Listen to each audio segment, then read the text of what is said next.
Bon, je suis en train de marcher en marche arrière parce que sinon je suis à contre-jour. Je suis au Tolmo de Minated et je suis venu ici pour voir des Kartrust et dans une ancienne cité. Alors merci à Grégory Tikiviracocha parce que sans lui j'aurais pas vu, je serais passé à côté de ce site.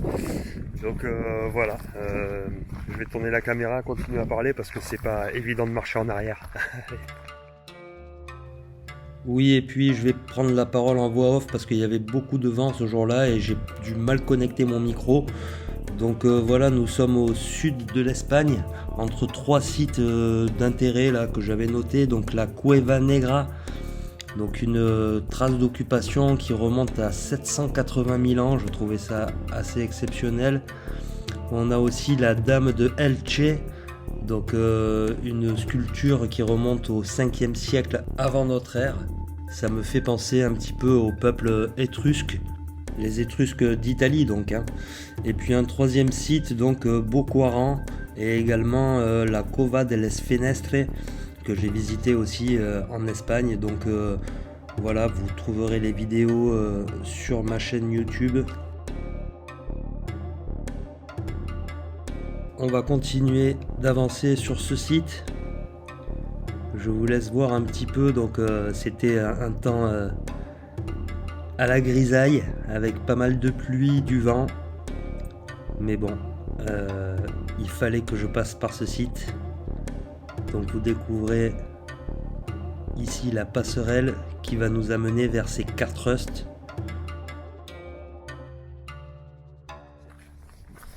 Donc voilà. Oh là là, ça y est, c'est parti là. Oh yes, j'adore ça.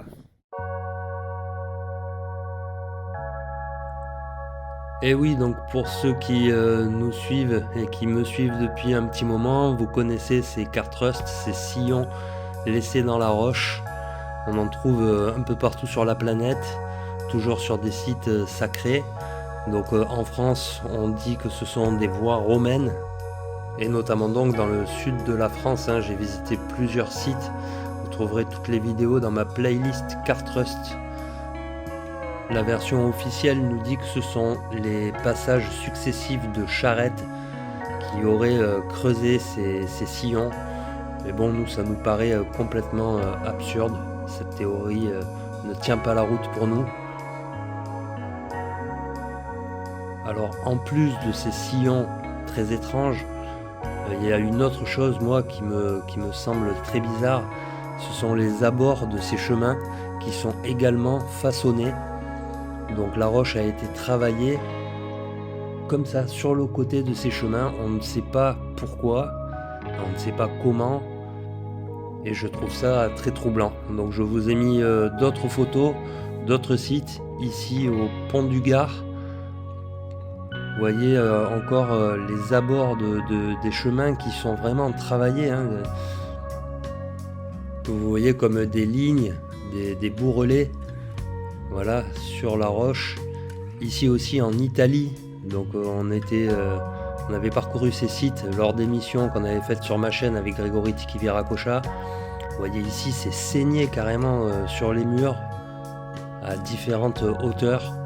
Ici aussi à Castellar de Meca, un site que j'ai visité en Espagne et que Grégory a aussi visité. Vous voyez les murs, comment ils ont été façonnés.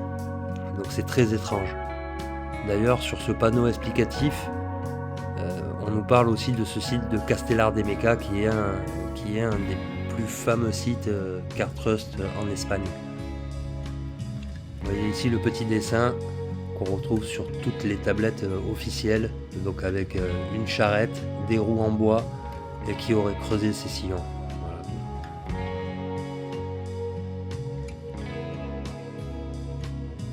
Voilà. Alors vous allez me dire, mais comment alors ces sillons ont été tracés? Eh bien en fait pour nous, et vous pourrez vous replonger dans les vidéos que j'ai faites avec Grégory, je vous mettrai les liens sous la vidéo.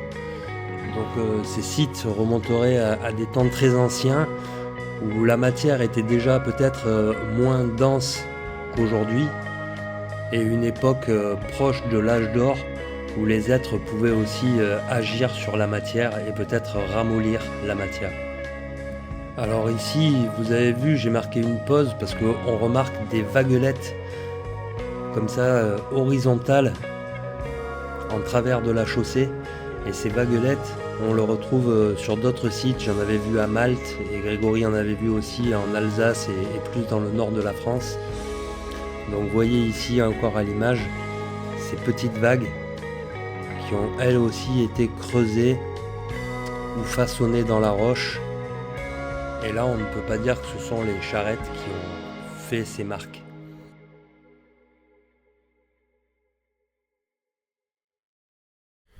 Le côté là-bas, vous voyez l'extrémité gauche du chemin,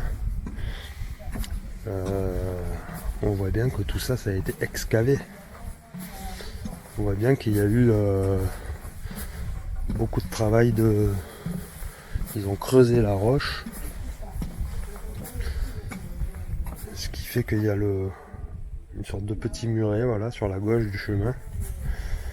Oh, regardez ça, quoi. Donc ça a été carrément... Vous voyez les petites vaguelettes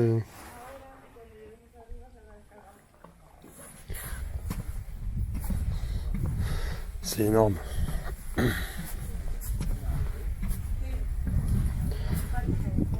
Donc voilà. Voilà les cartes que je voulais voir. Alors je vais pas faire demi-tour maintenant, hein. Je vais rester sur toute la visite. Il y a encore les baptistériums à faire. Mais voilà ce que j'étais venu voir. Peut-être on en verra d'autres sur le chemin. Je vais rester attentif.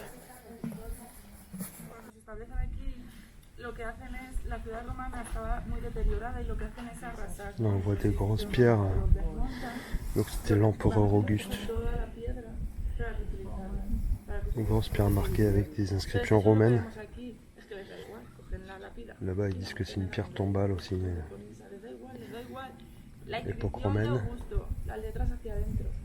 Una piedra rectangular perfecta. Todas las culturas han utilizado claro, menos nosotros que somos una cultura de es verdad.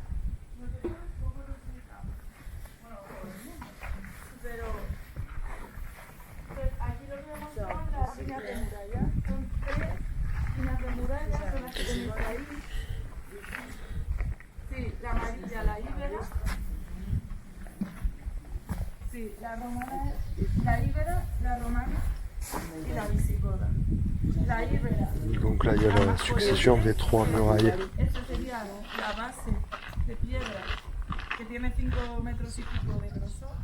Era una muralla.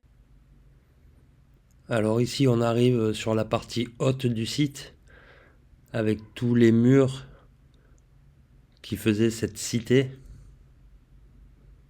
Donc plusieurs époques d'occupation hein, sur cette montagne. Celto-ibérique et puis romaine. Donc des occupations qui remontent à des centaines et des milliers d'années. Ici derrière, là où j'indique avec la flèche, c'est un premier baptistérium. Bon, mais j'arrive pas à passer, on est bloqué, hein, on peut pas se balader dans ces ruines comme ça. Il y a des chemins tracés et on doit suivre ces chemins. Mais bon, voilà, il y a un premier baptistérium ici, on en verra d'autres après. Alors comme je vous disais, il pleuvait ce jour-là, donc je terminerai la vidéo par des photos. Et je vais devoir ranger la caméra parce que eh ben, il pleuvait beaucoup et la caméra se mouillait et j'avais pas mon parapluie. Donc voilà. On n'aura pas beaucoup plus d'images en vidéo et on va passer aux photos.